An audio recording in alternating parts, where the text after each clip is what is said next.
Spoilers for The Expanse Season 6 Episode 5 and all that came before. Yes. So just as we predicted, the strange dog pet cemeteried the shit out of that little kid, and now he feels different. He can see things that the other little girl cannot, so we assume it's some kind of proto-molecule thing. Or is it? Whatever the dogs did to the dead kid, he has come back different, and sometimes dead is better. Is that even the original kid, or is this a clone? Is he a ghost? Nah, he's probably just been remade at a molecular level. Next episode, all will be revealed. Probably. So back in the Sol system, the sneaky Martians commence their attack/invasion of Medina Station in the slow zone. Remember, Avasarala was like, hey, that's dumb. Don't do that. And Mars was like, yeah, nah, we're gonna do it. So Earth's forces stayed behind, and Mars went ahead with their plan, only to be utterly obliterated by the Free Navy's defenses. You see, the Free Navy has attached a bunch of railguns to the ring station. Remember that giant proto-alien ball thing in the middle of the slow zone? And unfortunately for the Martians, they didn't think to check the ring station for potential Free Navy stuff, and now they're all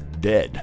Back on Ceres, everyone is megamint cranky at Avasarala, insisting that she made the wrong call. Perhaps if they had abandoned the destitute belters on Ceres and thrown everything they had at Medina Station, the odds would have been in their favor and they could have won the battle and thus the war. Avasarala questions herself and wonders if she has gone too soft. Bobby the babe was like, yeah, nah, you're a fair dinkin' softcock, mate. Pull your finger out, get a dog up, yeah, let's go kick the Free Navy's dunny door down, hey? Or something to that extent, I'm paraphrasing. The Rossi crew are taking some downtime while their ship gets upgraded with some new super duper armor. Amos is drinking and fucking himself into oblivion.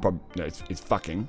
Someone else, probably not. It might be fucking himself as well. And Bobby is bored and itching for a fight. Amos has lost faith in Holden, and Naomi is cranky at Amos because he's defending Peach's position on the ship and all that kind of stuff. So Amos now kind of has nothing. He's lost his moral compass. He doesn't know what his mission is anymore, doesn't know what he's doing out here. He is a simple man with simple desires and pretty much needs to be pointed in the right direction by someone else. He really is, at the end of the day, a follower. Now he is lost with no one to follow. He tells Bobby how Holden disarmed the nuke, and Bobby seems to be okay with it, or at least has come to terms with it, or is just over it and really expects this kind of shit from Holden and everyone else at this stage. She too is lost. Amos leaves to go have some sexy times and invites Bobby. We don't know if they end up smashing each other's genitals together, but here's hoping, right? Like, is that not what we've all been waiting for? Hopefully we find out next episode, and hopefully they start an OnlyFans together, or at least make a sex tape and upload it to Space Pornhub. Back on the Rossi, Naomi and Holden figure out what is happening with the rings that keep eating ships, more or less. The pattern that they discovered a few episodes back has proven to be quite a useful bit of information, and that, along with the data that they received from Avasarala, they reckon they've got it sussed. It appears that if a certain mass energy threshold is exceeded during transit, the ring ghosts start eating the ships. We still don't know what happens when the ghosts eat you,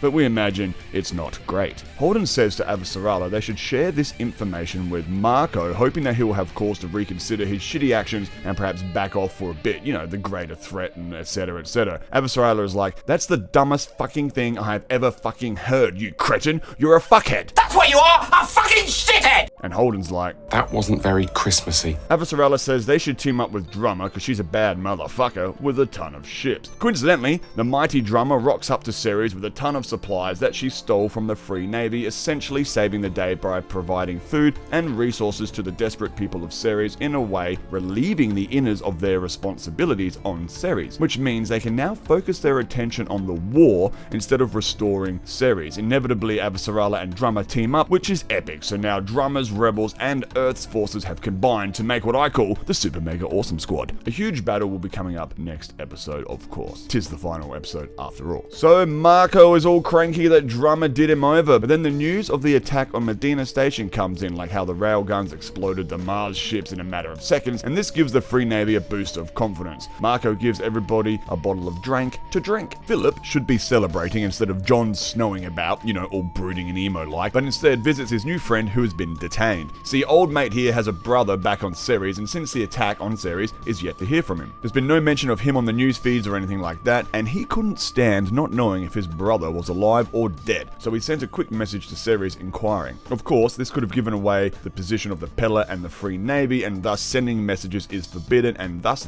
he is now in the brig. Philip snoops about a bit and finds out that old mate's brother had actually died during the attack on Ceres. We learn that old mate helped set the charges, the explosives, because Marco said no belters would be hurt. Of course, Marco doesn't give a shit and flat out lied to this guy, which means one thing that's very sad. Old mate set the charges that killed his own brother. He at the very least helped kill his own brother. This is important because it once again gives Philip cause to reconsider his loyalties. With every bastard action that Marco takes, Philip sees him more and more as a monster, a villain and not a hero. And that's pretty much it. It was mostly uneventful, just a massive setup for the next one. One arm McGee's balls here. His new arm gel thing didn't take, which means he has to stay on Ceres to help get a new arm, meaning he can't go with Drummer on to the final battle, and Michio stays with him. This is a minor detail, but a detail nonetheless. Drummer has now finally lost her entire family. She is, at least relationship-wise, now totally alone. So I imagine there will be some pretty serious heroics in the upcoming episode, Captain going down with the ship, all that kind of stuff, because, you know, she's got nothing to live for, really. Okay, people, I reckon that's it for this episode. I reckon there is only one episode left, and my prostate is throbbing. What did you think of the penultimate episode? Leave a comment, and let's get a friendly discussion going. Okay, I love you, bye.